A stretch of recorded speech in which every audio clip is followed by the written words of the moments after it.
കർണാടകയിലേക്ക് നമുക്കൊന്ന് പോകാം. ബലഗാവിൽ വൻ സംഘർഷമുണ്ടായിരിക്കുന്നു. വിധാൻസഭയിലേക്ക് പഞ്ചമശാലി സമുദായം നടത്തിയ മാർച്ചാണ് സംഘർഷഭരിതമായത്. സംവരണ പരിധി ഉയർത്തണമെന്നാവശ്യപ്പെട്ടായിരുന്നു പ്രതിഷേധം. കെ വി ശ്രീധരൻ നമുക്കൊപ്പം ചേരുന്നുണ്ട്. ശ്രീധരൻ, സ്ഥലത്തെപ്പോഴും സംഘർഷ സാഹചര്യമാണോ? മാത്രമല്ല, ഈ സംവരണം വിഷയം പലപ്പോഴായി ഇങ്ങനെ ആളിക്കത്തുന്ന സന്ദർഭങ്ങളുണ്ട്. ഇപ്പോൾ ഈ പ്രതിഷേധം വിധാൻസഭയിലേക്ക് തന്നെയാണോ? എന്തൊക്കെയാണ് ഇപ്പോൾ ഡീറ്റെയിൽ ലഭിക്കുന്ന വിവരങ്ങൾ? പോലീസിന്റെ നടപടി ആരംഭിച്ചോ? പ്രജീഷ്, കർണാടക നിയമസഭയുടെ സമ്മേളനം, ശീതകാല സമ്മേളനം ബലഗാവിയിൽ ആണ്, സുവർണ വിധാൻസൗധയിലാണ് നടക്കുന്നത്. അവിടേക്കാണ് പഞ്ചമശാലി വിഭാഗം, അതായത് ലിംഗായത്തുകളുടെ ഉപവിഭാഗമാണ് പഞ്ചമശാലി വിഭാഗം എന്നുള്ളത്, അവരുടെ ഒരു മാർച്ച് നടത്തിയത്.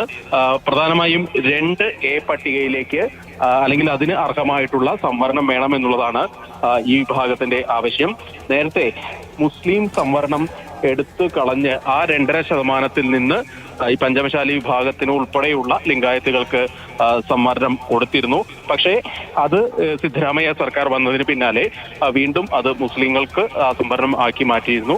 ഏതായാലും ഇപ്പോൾ 2A പട്ടിക അനുസരിച്ചുള്ള സംവരണം വേണമെന്നാവശ്യപ്പെട്ടുകൊണ്ടാണ് ഇന്ന് വലിയ പ്രതിഷേധം നടന്നത്. പ്രതിഷേധത്തിനിടെ പോലീസ് ലാത്തി വീശുകയും ചെയ്തു. സ്വാമിമാർ ഉൾപ്പെടെ, മഠാധിപതികൾ ഉൾപ്പെടെ ഈ മാർച്ചിൽ പ്രതിഷേധത്തിൽ പങ്കെടുത്തിരുന്നു.